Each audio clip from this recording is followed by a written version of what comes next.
Story 1. A complete lack of respect for items that don't belong to them. Here's an example. In middle school, they finally built an addition onto the building so they could eliminate the temporary trailer classrooms situated at the back. Brand new everything from the concrete all the way up to the roof. On the first day of class, I was in the bathroom using it for its intended purpose, and I watched another student walk in, enter the stall, and turn in a circle while urinating the whole time. All over everything. When he was finished, he zipped up, walked out, said something like, "Humph." And that was that. Story 2. Not being able to maintain other people's privacy. I met someone who, within hours of meeting and without any specific prompt, was telling me about the medical issues and conditions one of our mutual friends has. It was clearly told in confidence, and now I know about it against my will. I feel like I need to apologize to the mutual friend for hearing it. Story 3. People leaving their Starbucks cups in random shelves and other items in Target or wherever they may be. Edit. I am not talking about the accidental leaving of trash. That is fine, I understand it. It is the ones who purposefully hide their trash behind items or in strange places that I have an issue with. Story 4. People who simply cannot even begin to fathom that they might be the problem, lacking self-awareness, playing the victim constantly, having an excuse for everything, and lacking integrity. Story 5. The way how everything is nothing their fault and it is always somebody else's fault. They overslept. It is somebody else's fault. The job they were assigned to do did not get done. Somebody else was slacking. They were speeding along the highway, swerving lanes, and rear-ended somebody. It was the other person's fault. Story 6. Making messes in public spaces that they would never make at home, just because they know someone else will clean it up. If you have ever worked a public-facing service job, you know. Story 7. When someone apologizes and then adds a but onto it. For example, my boss held a meeting among the kitchen staff where he apologized for his attitude and then added, "But you guys need to understand that I am a no-nonsense kind of person." No, sir, that is not how apologies work. Story 8. Dropping their trash on the ground, putting their coffee cup next to instead of inside the dishwasher, talking too loud on their phones in the office instead of using their indoor voice. Story 9. Proud and confident rudeness towards service employees is exhibited by some because they feel it is their duty to remind these employees of their failures for being normal, productive members of the dominant working class. They believe they are doing these employees a favor by harassing them into choosing a different life path. These individuals can excel in academia and their careers and still be a colossal waste of humanity.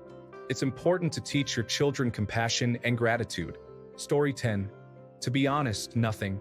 Some people have great parents and they just choose to behave poorly. Conversely, some individuals with poor parental figures turn out to be wonderful people. My mother is very prejudiced, and my best friend in high school's mother was also prejudiced. They tolerated our friendship until one day, when they got upset over something absurd. Then, her mother used an offensive racial slur towards me, and my mother forbade me from spending time with her, using derogatory language. We still spent time together at school, but when our parents picked us up, we had to pretend we just didn't like each other. It was a terrible situation.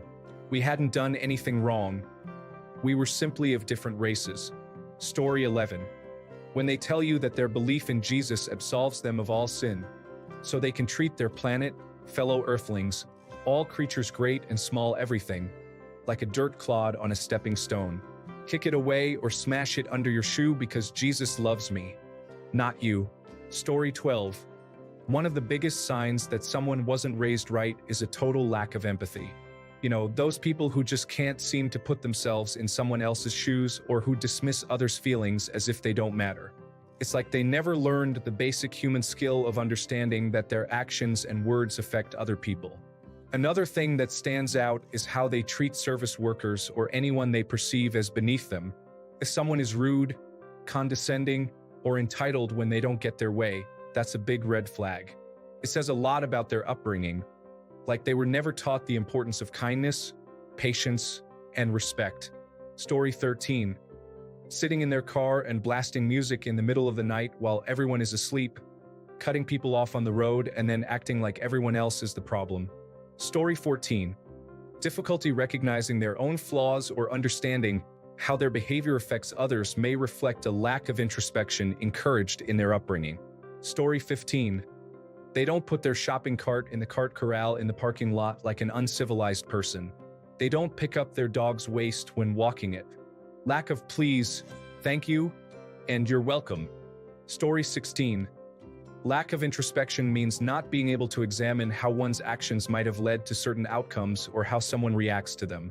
It also includes not even attempting to understand how what they did created the circumstances they find themselves in.